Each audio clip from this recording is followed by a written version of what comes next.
بالله من الشيطان الرجيم بسم الله الرحمن الرحيم رب اشرح لي صدري ويسر لي امري واحلل عقدة من لساني يفقهوا قولي প্রিয় চৌধুরী বাজারের প্রিয় ভাই ও বোনেরা, আসসালামু আলাইকুম ওয়া রাহমাতুল্লাহ। প্রিয় ভাইরা, আসছে আগামী 12ই ফেব্রুয়ারি ত্রয়োদশ জাতীয় সংসদ নির্বাচনে আমি মাস মার্কা প্রতীক নিয়ে অবতীর্ণ হয়েছি। প্রিয় ভাই বোনেরা, আমি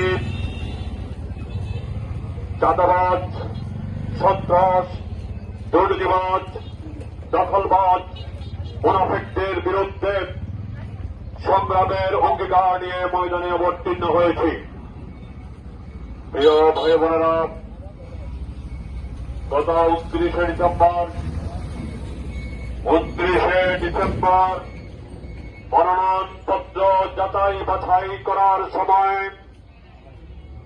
কুমিল্লা জেলা প্রশাসক তথা রিটার্নিং অফিসারের কার্যালয়ে প্রার্থীদের হলফনামা এবং তাদের মামলা মোকদ্দমা অন্যান্য দুর্নীতির বিষয়ে সেখানে প্রশ্ন উত্থাপিত হয়েছে।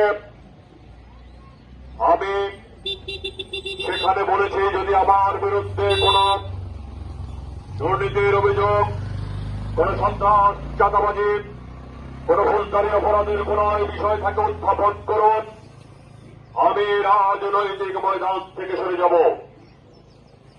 আলহামদুলিল্লাহ, কেউ আমার বিরুদ্ধে একটি প্রশ্ন উত্থাপন করতে পারে নাই। আপনারা জানেন, অন্যান্য প্রার্থীদের বিরুদ্ধে মিডিয়াতে প্রচারিত হয়েছে তাদের কর্মকাণ্ড, তাদের তথ্য উপাত্ত, তাদের সৃষ্টি। আমি সেগুলো ব্যাখ্যা দিতে চাই না। আমার 14 গ্রামের মানুষ অত্যন্ত সচেতন, ওনারা অবশ্যই সেগুলো ইতিমধ্যেই জেনে নিয়েছেন। তার কিরকম চরিত্র, কে কতটুকু দুর্নীতিবাজ, কে কতটুকু সৎ। প্রিয় ভাই, আমি আপনাদের কাছে প্রশ্ন রাখতে চাই, কোন ব্যক্তি যদি ব্যক্তিগত জীবনে সৎ না হয়, রাষ্ট্রের প্রতি আনুগত্য না থাকে, আইন শৃঙ্খলা মেনে না চলে, সেই ব্যক্তি দেশের মানুষের সেবা করবে, এটা ঘূর্ণাক্ষরেও বিশ্বাস করার কোন সুযোগ নেই। আমি যদি ভালো কাজ করতে চাই, জনগণের উপকার করতে চাই, তাহলে